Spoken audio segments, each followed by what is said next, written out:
All right, so it is just about 2:30 now, and so we're going to go ahead and get started. So everyone, good afternoon and welcome to the 2021 GSHA Virtual Business Meeting and Conference. We hope you enjoy our presentations or have been enjoying them over the last 2 days. Please be sure that you are muted and your video is off. If you have any questions, they'll be taken at the end of the presentation using the chat box only. We will not be turning on your microphones. So please type your questions into the chat box. I will read them to Ms. Medina, and then she will put forth her answers. So without further ado, it is my pleasure and honor to present Ms. Cindy Medina. Her presentation will be about Abraham Lincoln and Mexico. Take it away. Thank you, Phyllis. I am so thankful to be part of the association here, talking about this great book, Abraham Lincoln and Mexico, which I discovered in 2017 as I did my genealogy, and I saw some ties to the Mexican-American War. And as we get into genealogy, you start tying it into history, and you just want to learn more about a certain topic. And so this certain topic was the Mexican-American War, and I reached out to Dr. Hogan. I ended up being a person that collaborates with them for the Southwest. And here I am since 2016, I should say, working with Dr. Hogan. He's a wonderful person. And I'll tell you a little bit about him right now for all those that haven't had a chance to learn about Dr. Hogan. He does post quite a bit in our social media Facebook group, the New Spain and Mexico History Group. I posted several times about his book. But obviously now having a thorough presentation as such, you know, you get to hear me and my enthusiasm for such topic. And one of these days I will post one of the Dr. Hogan's interviews again, so you can hear him as well. The war, the Mexican-American War, is defined or as the most unjust war ever waged against a weaker nation by a stronger one. And this phrase was said by Ulysses S. Grant, which I think is pretty interesting. I know I've had people in the past who, you know, when they see the book Abraham Lincoln in Mexico, they feel like they're putting the United States down and you know, that we're praising Mexico more, especially since we're Mexican Americans. But I think this type of book, what it's trying to do is educate us of what actually happened to our ancestors. How did they become US citizens, right? How did that all evolve, you know, especially those that didn't cross the border, you know, the border crossed them, right, as they say. So it's good to understand what happened and how they became U.S. citizen, you know, by a snap of the fingers here. And so it's a really great book that I'll mention some main points about the importance of this great book. Okay, those that know me, I'm thankful that like Frank Dominguez, we're having a small chat right now about genealogy. I met him through the Chihuahua group. I also know Miss Rocky, and had a lot of good people from this society that I've embraced as friends. For the past couple of years, I have been promoting binational work, not just on social media, but also physical. So I'll go to Mexico City, or I'll be in Chihuahua or Austin or New Mexico or wherever I need to be.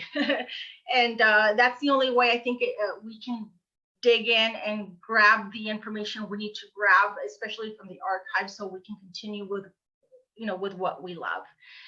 This picture here was taken in San Elizario and mission there, Presidio, I should say, in 2018. So I love that church because it was built, don't quote me, I think in the 1600s. Great church. So anyhow, this is the cover of the book Abraham Lincoln in Mexico, written by Dr. Michael Hogan. It's a history of courage, intrigue, and unlikely friendships. And why unlikely friendships? Well, people wouldn't know that Lincoln and Benito Juarez had a correspondence relationship unless you read about their lives and what happened there. And they never got to meet, but definitely they wrote to one another. How did that come to be? Benito Juarez, upon hearing of Abraham Lincoln's winning of the presidential seat, he sent his assistant Matias Romero to Washington, D.C. to congratulate him. And via Matias Romero, this great Mexican ambassador, is how this relationship came to be. This poster here was my first presentation on the book Abraham Lincoln in Mexico. It was in 2017 at the Museum Casa de Juarez, Benito Juarez, in Chihuahua City. Dr. Hogan wasn't there with me in 2017, but definitely me, representing him. I was very proud to be doing that as a Mexican American, and also educating the Mexican people of our mutual ties between the Mexican states and the ones that actually became the United States eventually after the Mexican-American War. Dr. Hogan did eventually join me in 2018, where he did do a presentation there in Chihuahua City, and he was very well received.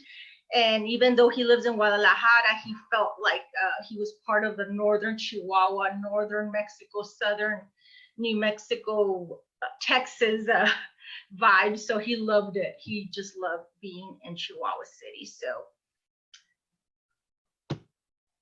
Dr. Michael Hogan, let me tell you a little bit about him. Michael Hogan, the author of Abraham Lincoln in Mexico, has written more than 20 other books, including the best-selling book, Irish Soldiers of Mexico, a history of the Irish Battalion in Mexico, which formed the basis for an MGM movie starring Tom Berenger. His other published works include 2 novels, 2 collections of short stories, 8 books of poetry, and selected essays on teaching in Latin America. His writing has appeared in many journals such as the Paris Review, the Harvard Review, Z Magazine, Political Affairs, and Monthly Review. Dr. Hogan is a member of the Association of American Historians, the Organization of American Historians, the American Historical Association, and the Sociedad de Geografía y Estadísticas de Jalisco. He is the former director of Latin American Initiatives for the College Board and a special consultant to the U.S. Department of State's Office of Overseas Schools. He has worked as a humanities department head for 14 years in American schools abroad and as a professor of international relations at the University of Guadalajara. And he has given workshops and presentations at conferences in the United States, Canada, Malaysia, Mexico, Guatemala, Honduras, Nicaragua, Costa Rica, Panama, Colombia, Venezuela, Uruguay, Paraguay, Brazil, and Argentina. And he currently lives in Guadalajara for more than 20 years with the textile artist Lucinda Mayo and their dog Malone. So Dr. Hogan definitely has proven himself as an honorary Hispanic, as you can tell, and he's of Irish descent. One of his grandfathers must be his great-grandfather, I forget which, is actually one of the soldiers that were hanged in Mexico City when the U.S. arrived, and when they found the Irish soldiers, they were considered deserters, and so they were hanged. So there's a plaque in Mexico City, and one of his grandfather's names is on there. So that's why he takes this Mexican American topics, history topics so seriously, because it hits home with him. He's part of the Mexican history. He's part of the American history and the Irish history. That is me and Dr. Hogan in Chihuahua City having a cafecito one evening in early March. It was a little cold, so I am happy to know him personally. I need to give him a holler. With the COVID, I've been, giving him his time to relax. I know in Mexico it's been taking a while to get their their COVID shot. But I think by now he should have it, and to give him a holler. So love Dr. Hogan there. all of us that we do genealogy research, we're very proud when we can trace our ancestors to Spain, and obviously eventually to New Spain, right? New Spain, the wonderful, wonderful land that became one of the biggest empires, all the way from Alaska up to the tip of South America. And so we have a vast territory for decades, right? Decades. And that is why a lot of us with our genealogy research and proof, we can claim that we were here first before other nationalities started coming to America. You know, as Native Americans and as Spaniards, you know, we like to claim, you know, our piece of history here in this land. That's another picture of what New Spain used to be. And New Spain obviously was just North America, because South America was not considered New Spain. They had different names for the virreinatos there. And New Spain, I guess for those that, I mean, a lot of us know, but those that don't know, it's not just the red there, but it included Cuba, Puerto Rico, the Dominican Republic, you know, and obviously the Philippines.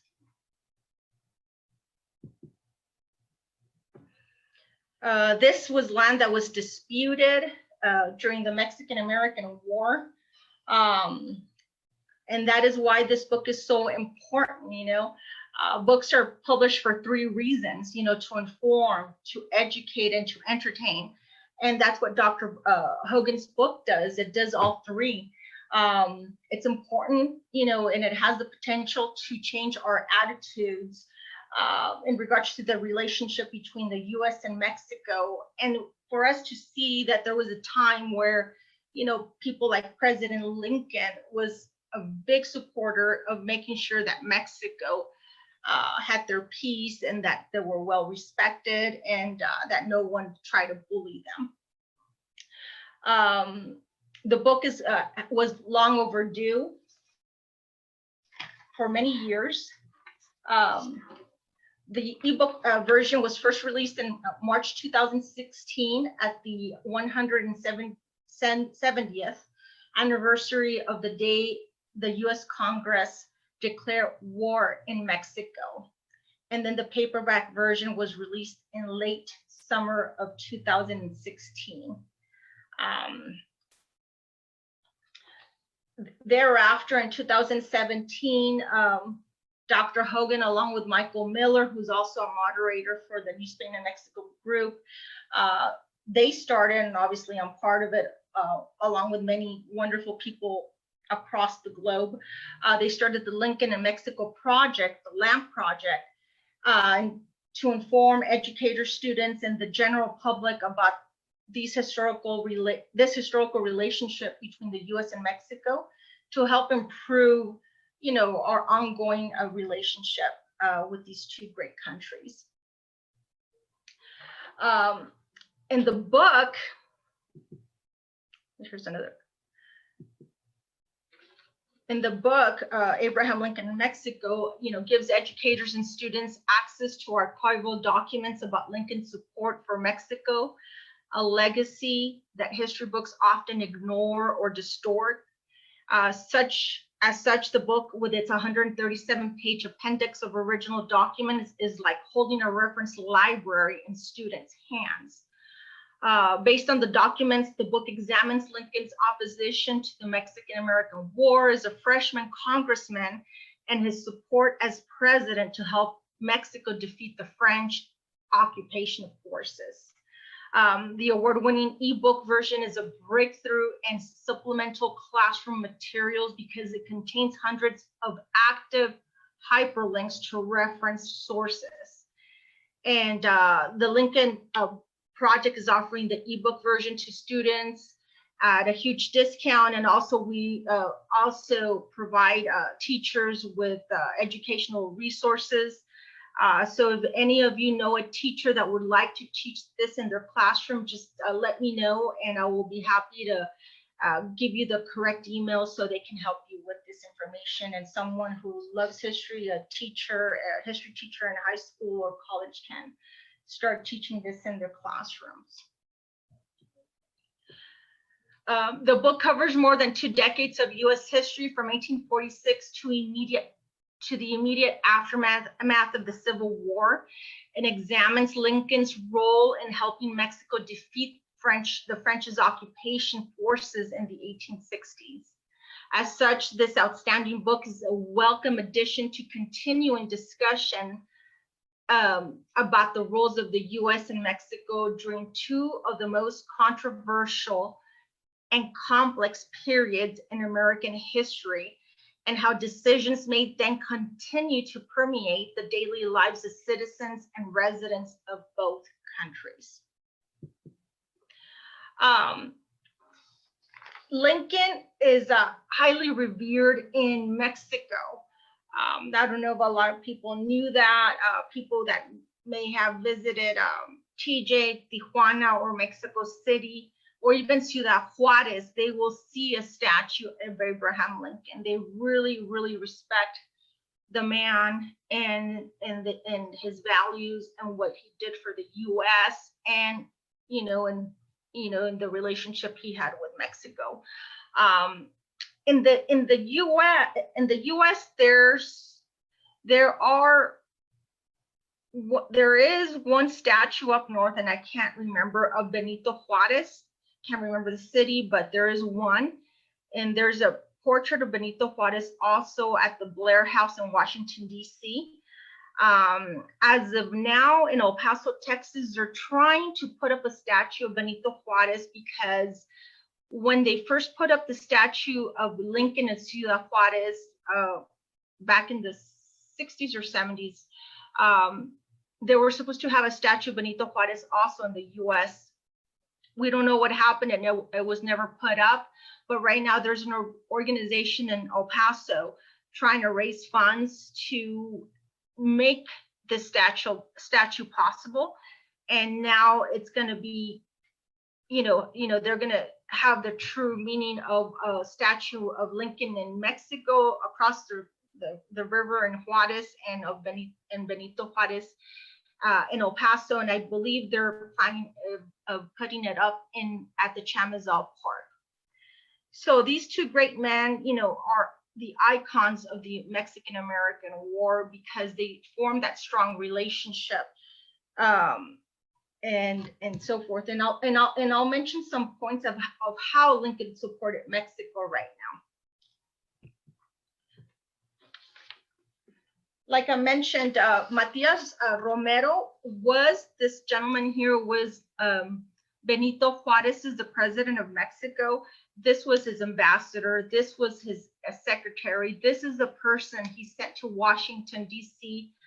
right when Lincoln won the presidency, and he congratulated him for it. And not only was he there to congratulate Lincoln, but he needed Lincoln's help. At this point, now the French were trying to occupy Mexico, and they really needed help. Dr. Hogan found Matias Romero's diary hidden at the Banco de Mexico in Mexico City. And this diary that had never been published before, no one had seen before, it was tucked away, and it was just Dr. Hogan's luck that he saw this book.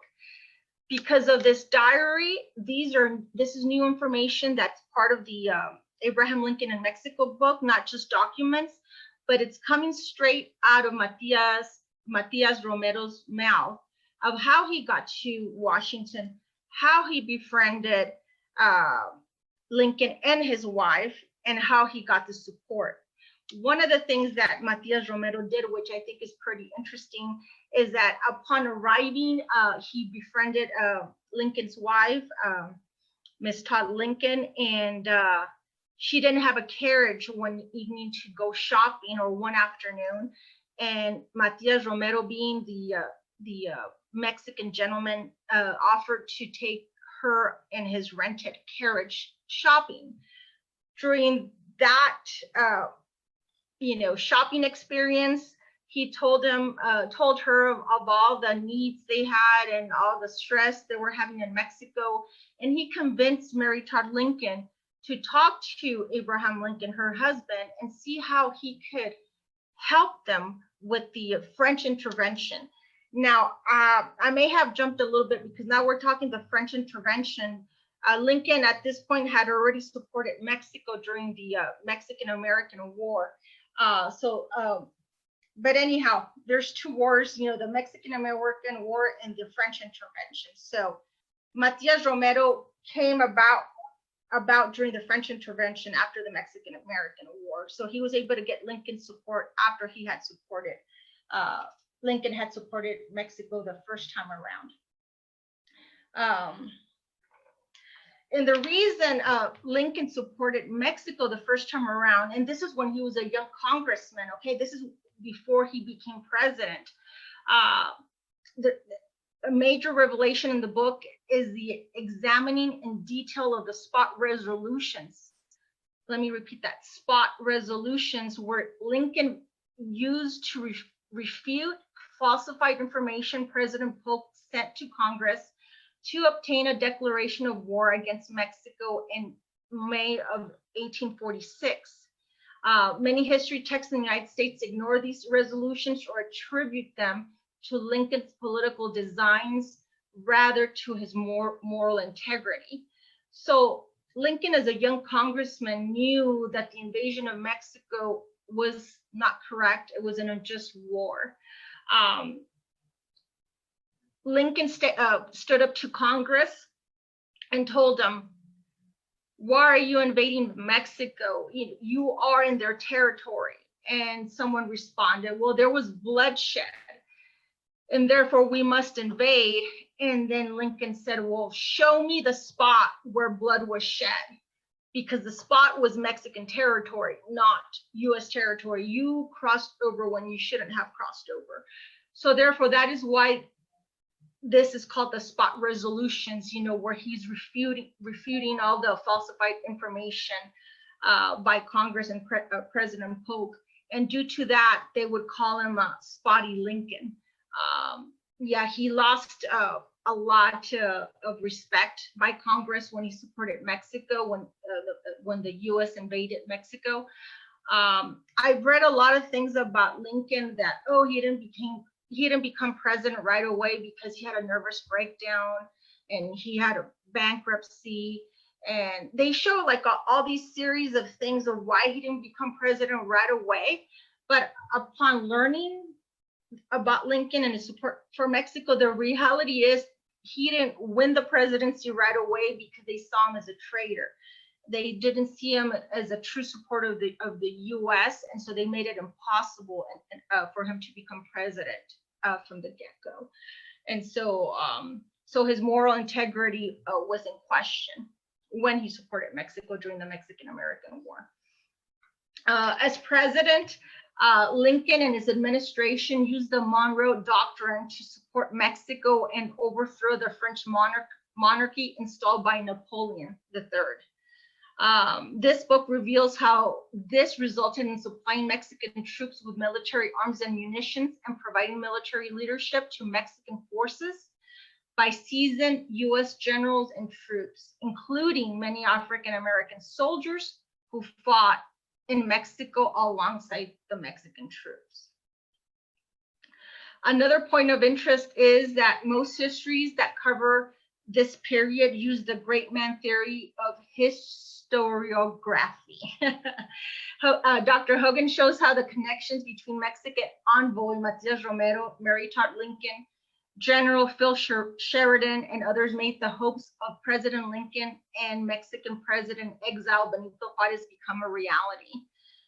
Mrs. Lincoln, generally treated by historians as a neurotic and style-conscious spendthrift, is more fully realized here as a thoughtful contributor to the international amity and peace.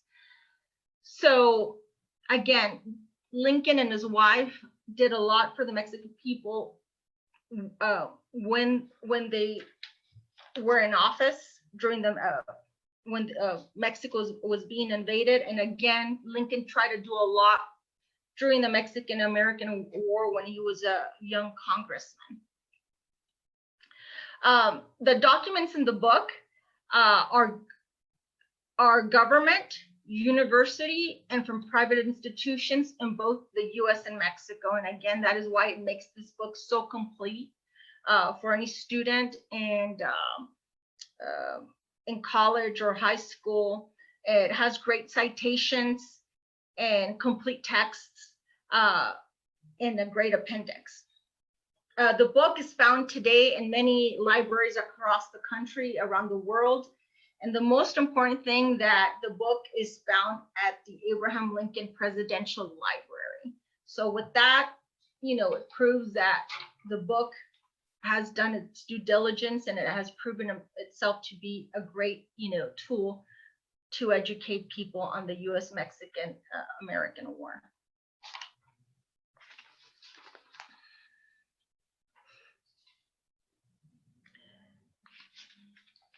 Again, who would benefit from this book? Educators, students, historians, the news media, public officials, history buffs, and civic and business leaders. The book has a 137-page appendix that surpasses other books about Lincoln that exclude or excerpt many documents.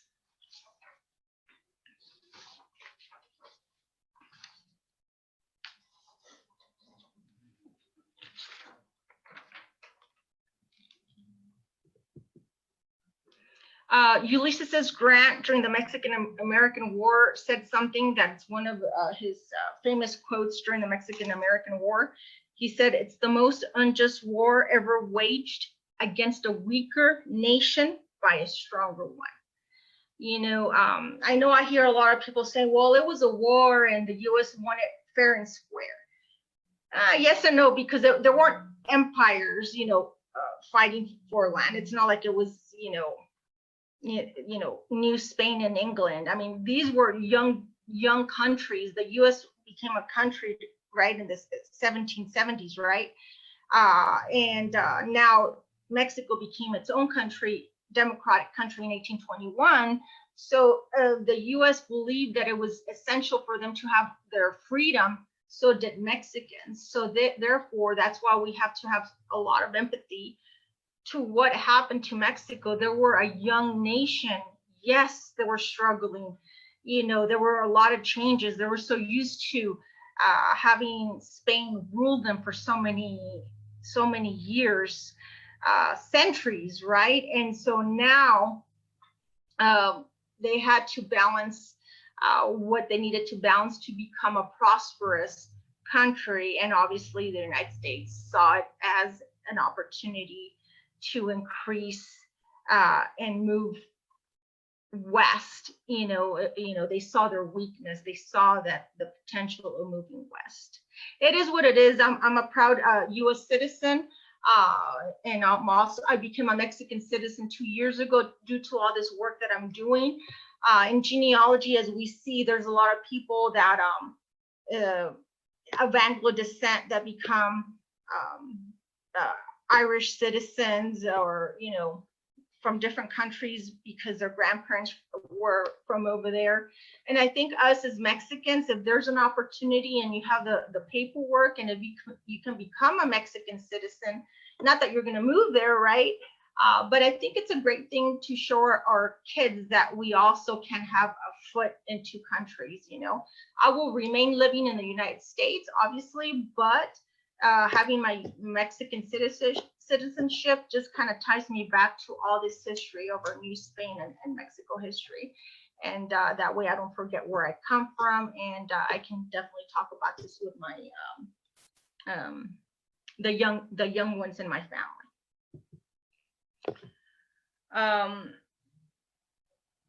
This is a comment I did back in a couple of years ago in regards to Dr. Hogan's book. I said that I was pretty impressed when President Harry Truman came to Mexico in 1947, 100 years after the unjust invasion by the US. There he placed a wreath on the graves on the Niños Héroes, or boy heroes who died protecting their flag during the Mexican-American War. Truman offered the hope that the US and Mexico, although they may eventually, like now, face a bump or two, would not only be good neighbors in the years to come, but they would work together for mutual benefit and for peace throughout the region. As Truman said, though the road be long and wearisome that leads to a good neighborhood as wide as the world, we shall travel it together. Our two countries will not fail each other.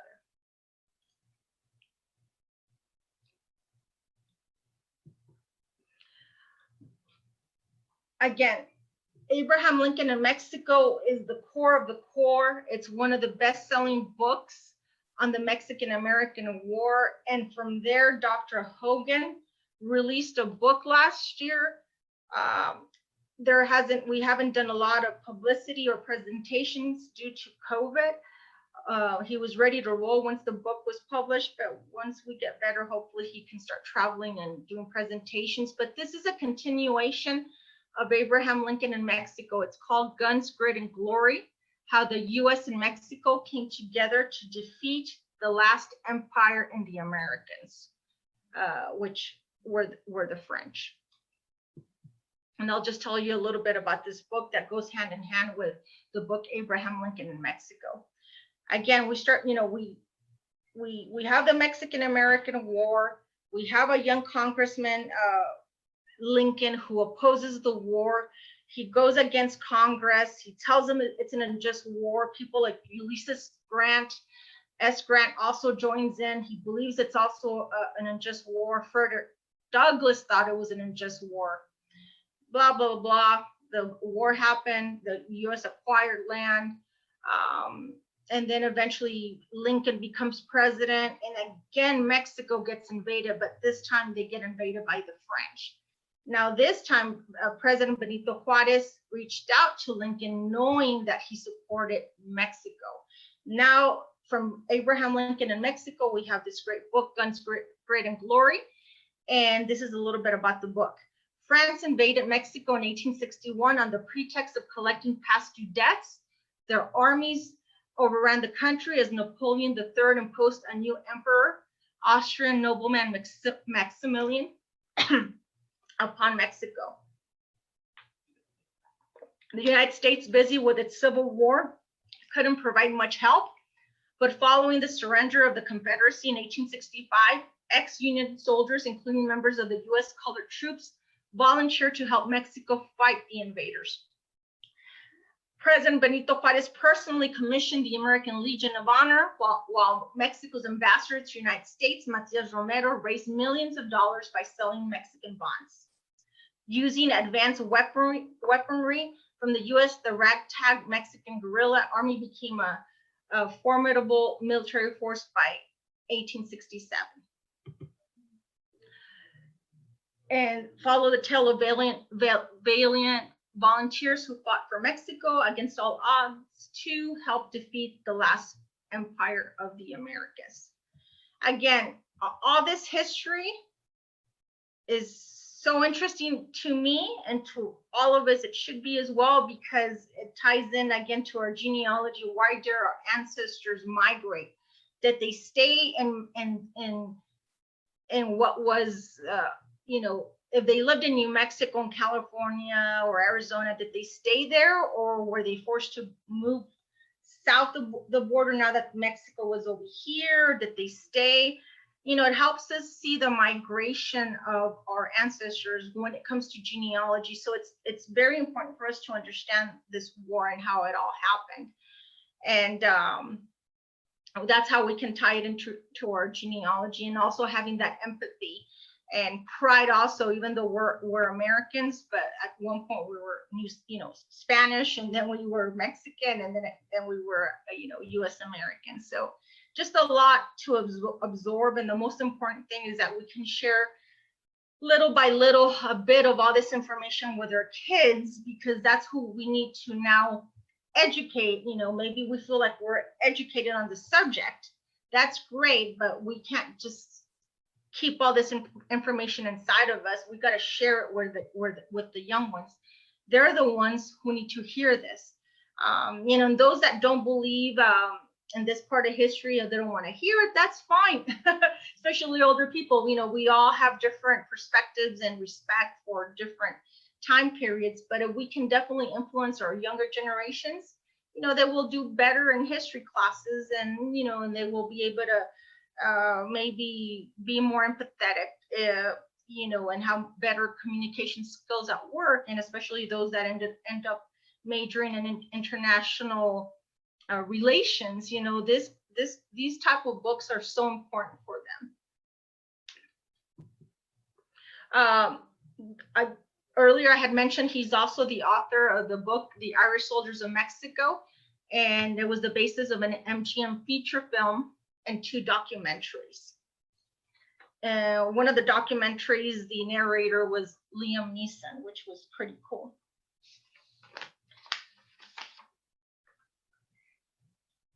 Let's see here. Let me go back real quick so I can emphasize on something, because I get excited about New Spain, and I think a lot of us do too. And this is an article that Dr. Hogan wrote that ties into, you know, the Mexican-American War, you know, and all this land that we had at one point, and all of a sudden it starts reducing, especially during the Mexican-American War. And so we start, well, New Spain, you know, starts getting smaller. But this is very interesting that Dr. Hogan wrote in an online article. He said, when we think of Mexico and its cities today, we visualize Mexico City, Guadalajara, Monterrey, and perhaps Puerto Vallarta as the most familiar.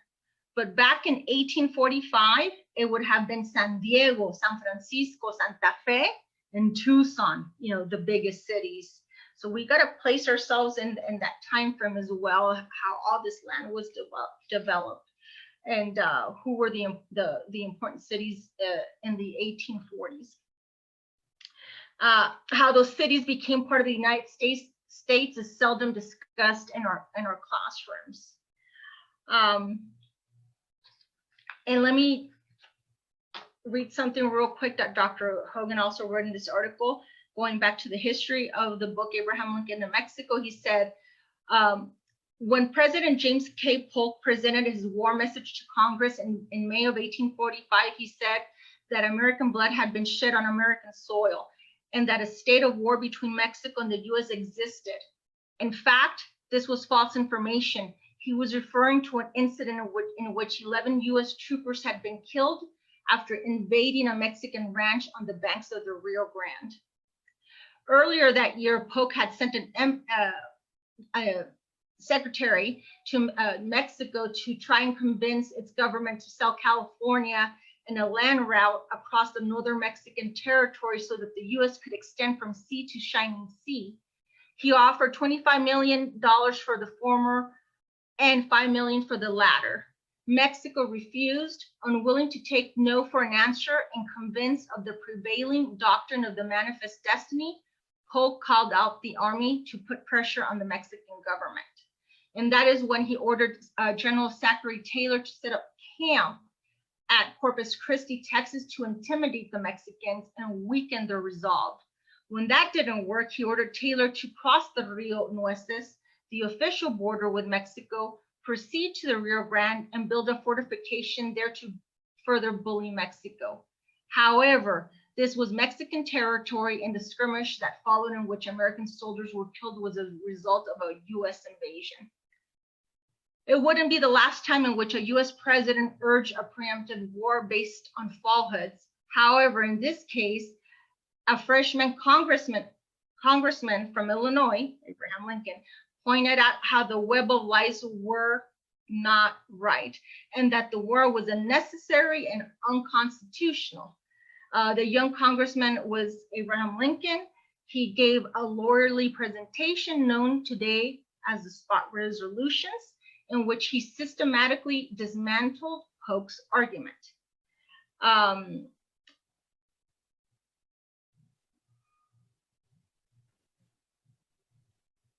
Excuse me. 5 minutes, Cindy. Yes, exactly. I was thinking how much time I had left. And again, these are things I had already mentioned earlier, and I'm just skipping something that, and then going straight to the nitty gritty here. And it said he was pillared, called Spotty Lincoln. Again, I had mentioned that earlier. He was bullied for supporting Mexico. And then in the press, they started calling him Spotty Lincoln. So I'm sure that was a jab, and for his fellow congressmen, people he worked with, that for them to believe that he was a traitor, and he wasn't. He just tried to do the right thing and giving aid and comfort to someone who was in need, but the fellow congressmen saw him as an enemy. Last but not least, when the invasion of Mexico was complete and the war ended with the shameful Treaty of Guadalupe Hidalgo, the U.S. had seized over 2/5 of the Mexican territory, the largest land grab in the history of the Americas. From this acquisition, the U.S. created the states of California, Utah, Arizona, and Nevada, as well as parts of Colorado, Kansas, New Mexico, and Wyoming. Yet even today, it remains the least discussed in the classroom and the least known episode of U.S. militarism to the general public, and so forth. So again, just talking about this excites me because those of you that know me, I talk about different topics, including the Mexican Revolution, but this just kind of brings me back to my roots and just talks about how we all came to be from New Spain, Mexico, and then Mexican citizens, and all of a sudden we're U.S. citizens after this Mexican-American War. And I am coming to the end. Just again, I love this map here because it shows everything that was part of Mexico before the Mexican-American War. That's who we were. And I am reaching the end. Matias Romero, who was Lincoln's secretary, and he's the one who built the relationship between Lincoln and Benito Juarez. Great man. There should be a movie made out of this man. And Ulysses S. Grant was also a proven leader. I respect him. And we talked about Guns, Grit, and Glory, Part 2 to Abraham Lincoln in Mexico, the Irish Soldiers of Mexico. There's also a movie that you can find online. And seguimos adelante con nuestra historia, amigos, y les agradezco a todos por su tiempo. And thank you so much for your time. And if you have any questions, I'll be glad to answer them. Okay, thank you very much, Cindy. I don't speak Spanish at all, so what did you just say? I just said thank you very much for everything. That I appreciate everything. Okay, thank you. All right, so we do have some questions here. From Hector Islas, Ms. Cindy Medina. Recently, I read that the islands off the Southern California coast, for example, Santa Catalina Island and the other 7 islands, are not included in the Treaty of Guadalupe Hidalgo. The western terminus is noted in the treaty as 3 nautical miles from the coast, but the nearest island is 31 miles away from the coast. Plus, the region has abundant petroleum reserves. Does this oversight suggest that the Anglo-Americans were in a rush to take Mexico's northern territories? Do you have an opinion on this topic? By the way, Mexico created a commission to look into the matter in the 1940s, but decided not to pursue any claims to maintain good relations with the U.S. Exactly. That's the way Mexico sees it. They always try to, stay neutral with the U.S. But that's very interesting. I'm sure that we're in a rush because so many little islands, so much little land here and there. I'm sure they probably overlooked it. Mm-hmm. Okay. Yeah, I would agree with him. If that's what he thinks, I would totally agree with him because if they could include everything, they would. Right. He And, also, and can you remind me the name of the islands again so I can jot that down? he said, let me go back, Santa Catalina Island. Oh, that's right, the Catalina Island. And the others, and then the other 7 islands. He doesn't name the. Oh, yeah, the ones around it. Yeah. Yeah, I'm surprised they wouldn't include them. I guess they assumed it was part of it, right? Because it was part of California, but when it comes to treaties, they got to include everything. Yes, that's true. But tell him thank you for, I mean, I know he's hearing me for telling me this. I'll post something on the New Spain group and I'll ask Dr. Hogan to see what he thinks about this, or if he's seen anything in regards to this. That would be a great discussion. Yeah, he also has another question. I have read that the true reason for the war was the issue of slavery. Mexico had outlawed slavery in 1829 and gave Texas another year to comply in 1830. As you know, the U.S. didn't abolish slavery in 1865. Do you have any thoughts on this matter? I ask because I was never taught any of this in elementary school. I agree. I agree with that. I didn't mention that in the presentation because that's such a touchy subject. Slavery on its own, slavery. I just mentioned the Monroe Doctrine and that they wanted to expand the West. I should have mentioned it for those that don't know, but I'm glad he did know that, yes, their goal was to, spread slavery to the West. And now we're talking about the southern states. And so they saw the opportunity. So that's really why they wanted the West. And obviously, there was slavery in Texas for a short time, when they did acquire Texas. And I know I take a lot of pride. I post about that in the New Spain that Mexico, when we became Mexico, we were the first ones to get rid of slavery. And then we have those that go, yeah, Mexico. And then then you have those that, try and pinpoint all the bad things that Mexico has done, but they try not to give credit to Mexico, because I know as Americans, we want to give all the credit to the US, but it is what it is. I mean, I think since New Spain was so old and we were so established and we went through a lot of trials and errors, and as we know, the Pueblo Revolt in New Mexico, and we had positives and negatives, I think we just learned our lesson throughout the centuries of what we had to eventually do.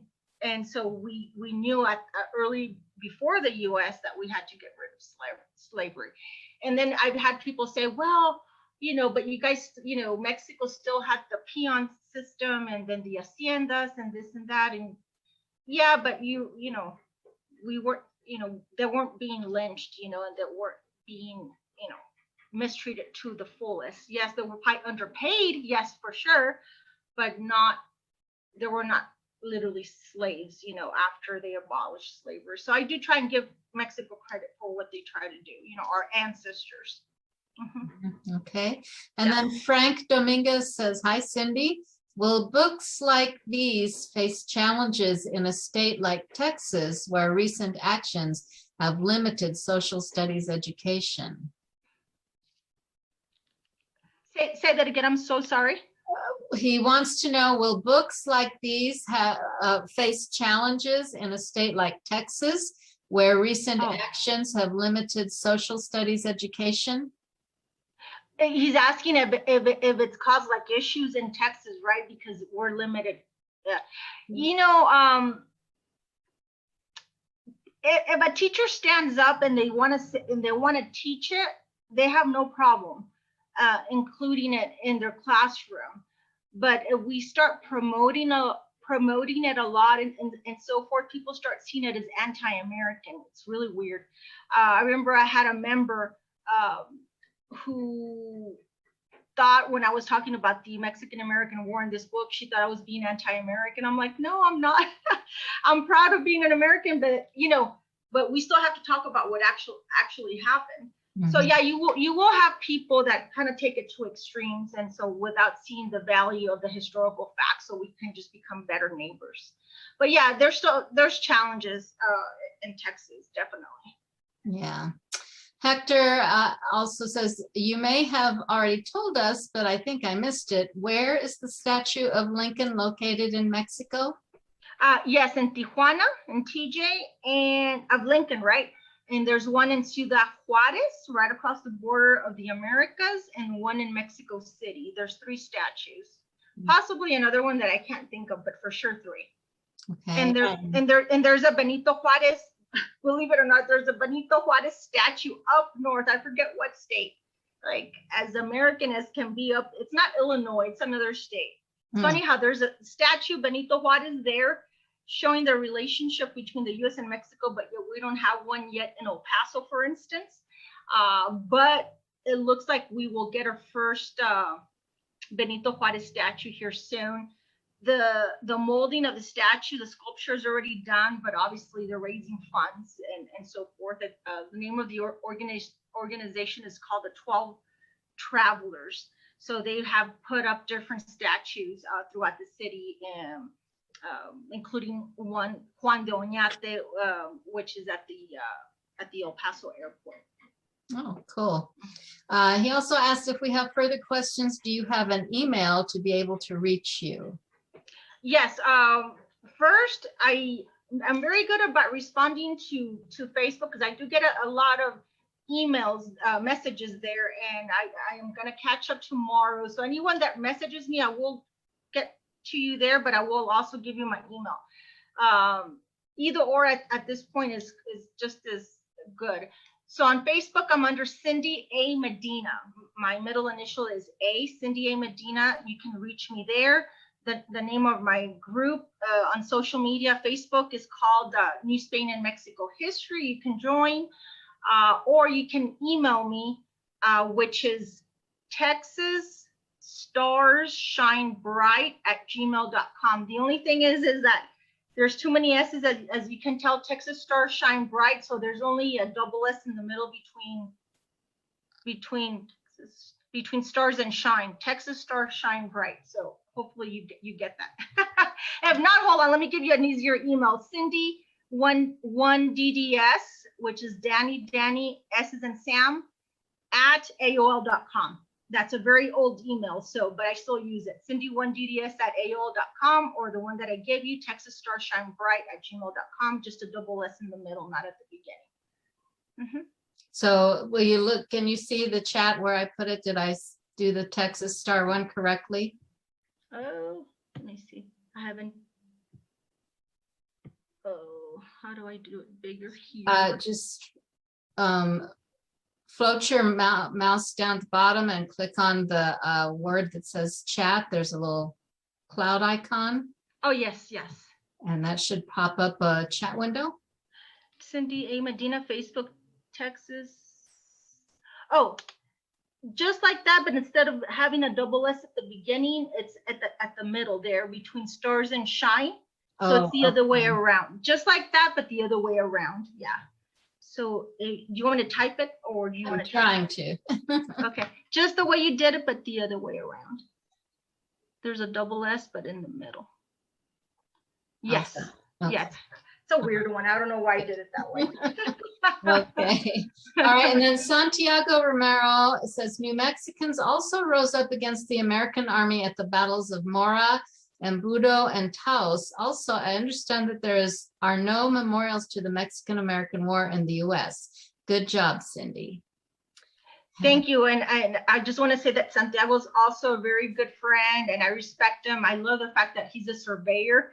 I did find a New Spain ancestor of mine, a grandfather in Chihuahua that was a surveyor. So I just think it's such an honorable occupation. So great connection. Hector also comments, I think it is interesting that President Polk passed away from cholera. Could this be Montezuma's revenge? Just trying to add some humor. Exactly. I love the way he's putting it, right? With all due respect, you right? Who knows, right? Who knows if that's why, he got it. Yeah. Okay. And that is all of the questions that I see. And one more thing, if you need to get a hold of Dr. Hogan, he's also on Facebook, Michael Hogan, Dr. Michael Hogan. He's also a member of the New Spain group. He's a moderator, so you can easily find him through the group or his direct email. if you feel like you want, if you know a teacher that would like some free material so they could teach this in their classroom, they would be happy to send you something. And what was the name of the Facebook group? Oh yes, New Spain and Mexico History. It's a group in Facebook, not a page, but a group. New Spain and Mexico History. Okay. There we go. Okay. Dr. Hogan on the Facebook group. Yeah. Or you can email him, Michael Hogan, if you don't mind putting Michael Hogan. Yeah. And yeah, I think it's a very interesting topic here. Yeah, very interesting. And one more thing I will say real quick, since I know Santiago will probably like this. I had someone from New Mexico, Gilbert Quesada, I think is his last name. He's also a surveyor. He was so interested in Mesilla. They wanted to see the documents of when the U.S. took over Mesilla, New Mexico. And I messaged him because the Las Cruces University, New Mexico State, just came across a great archive never before seen that proves a lot of what happened on the taking of the Mesilla Valley. So anyone with Mesilla Valley roots, there's new information at the NMSU library that's led by Dennis. I forget his last name, but Dennis. Yeah. Okay. Very good. And Hector says, thank you for the presentation and for not being afraid to discuss these topics or issues. You have made us a lot smarter. So no, thank you guys. We're all part of this. I echo that. Thank you very much. It was very, very interesting. And I always write notes so that I can go look for those books and have more to read. So definitely. Exactly. And it makes our bookshelves look nicer. Yeah, that's for sure. For sure. Okay, well, I guess if there are no other questions and we got all your contact information, thank you very much, Cindy, and to everyone who attended. Don't forget, we have closing ceremonies in the main room link that you will find on your page with speaker links, so don't forget that. And thank you, everyone. And thank you again, Cindy. It was wonderful. Maybe I'll see you sometime. Definitely. And quick question, how do I get that link for the final, you said on the main page? Yeah, when you click the link to get into this meeting, did it take you to a page that had some buttons on it that you could click for day 1 and day 2? I don't think so, but I'll try it again right now. General-4, that was your link, and it should have showed you. Let me move some things around, and if you will unshare, then I will share my screen so that you can see what it looks like. Okay, how do I unshare? You should be able to go up to the top and float your mouse, and it should say stop sharing. Okay, stop sharing. There we go. Okay, all right, now I will share, so hang on just a second. There we go. Okay, can you see that now? Beautiful. Okay, so the address in the web address bar is www.gsha.org/general-4, and that will take you right to this page, and you'll start with day 1, but we're on day 2, and then the last thing is this closing ceremony. So we've got time right now. What time is it? Yeah, it's 3:30-ish, so you have about 45 minutes before that begins, but it's open if you still want to. I think it's open. I'm not sure, but anyway, let me see. I'll be there right now. It's open. So, and you might need the passcode, you might not. Now, quick question, can I share this with my New Spain people? Is this free for them to join this, or just for me? No, this is just for you. Okay. Unless they registered for the That's right. conference. Yeah, it is Okay. a paid event. So Okay, I know it was, but I thought maybe the closing ceremony wasn't. But you know, anyhow, I don't know. I guess I could, if you want me to, I can see if I can text Bob or Tom, who are the leaders of this, and see what they say about that. yeah, just for the closing, and I'm sure you would get some good members, and I'll just post away for the, Okay. for the next, what is it, 45 minutes before you guys start, if you get approval. Yeah, let me check. Hold on. I think it would be wonderful, because it's entertainment and history and music. That's right. Yeah. And then, of course, they have to pay to see the other presentations. We've got to do the networking, so.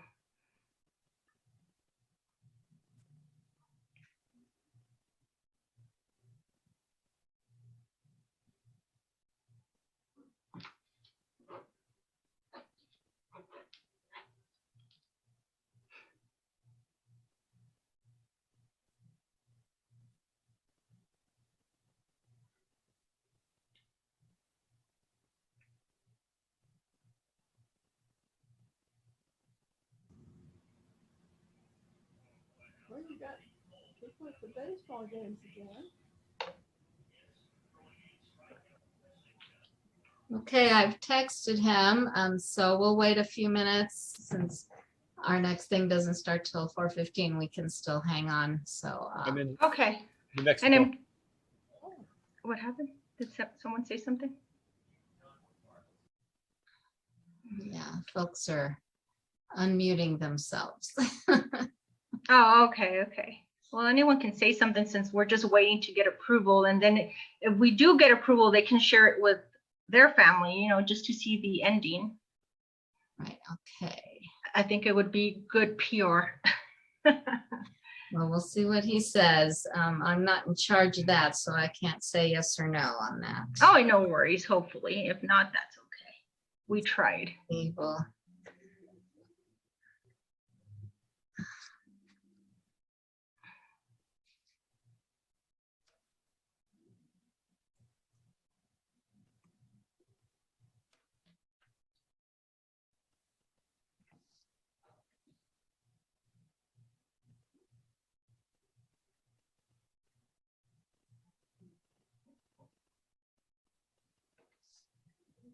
Maybe I'll try and call him. Mm-hmm.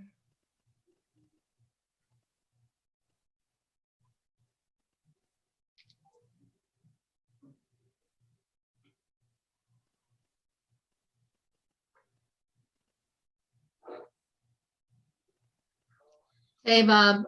So Cindy Medina has asked if she can share the general-4 page with her friends so they can see the closing ceremony.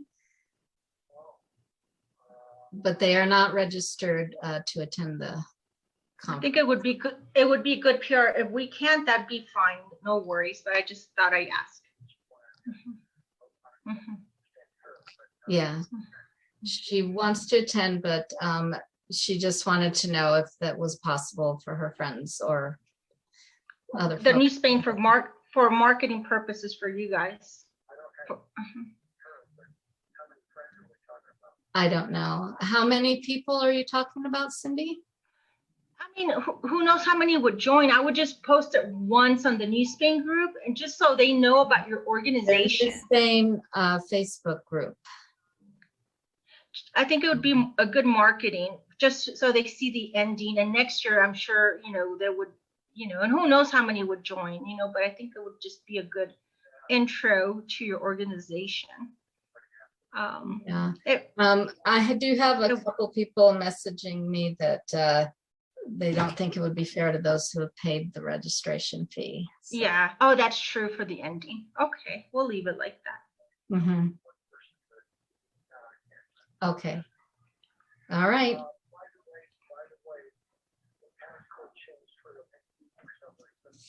Okay.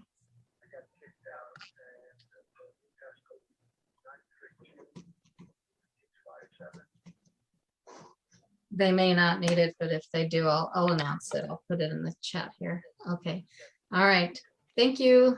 Bye-bye. I'm afraid not, Cindy. Oh, no worries. At least we asked, right? But you know what? I didn't think about the members that paid. That makes a lot of sense. You know? Yeah. So, but if you're more than welcome to attend, of course, and I think you'll enjoy. No, I'll be there, but I just thought for the members and for the closing remarks, but I'll be there right now. So we have about 45 minutes.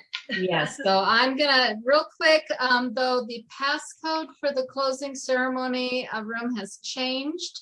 So it is now 932657. You may not. Can you repeat it? 932657. You may not need it, but in case you do, there it is. Okay. That's the new code, 932657. Yeah. Okay. Okay. Perfect. All right. So thank you. I love you guys and happy to be here. And then we'll continue on with the ending ceremony. All right. Thank you so much, Cindy. It was lovely to meet you. Thank you. Bye, Bye, guys. everyone.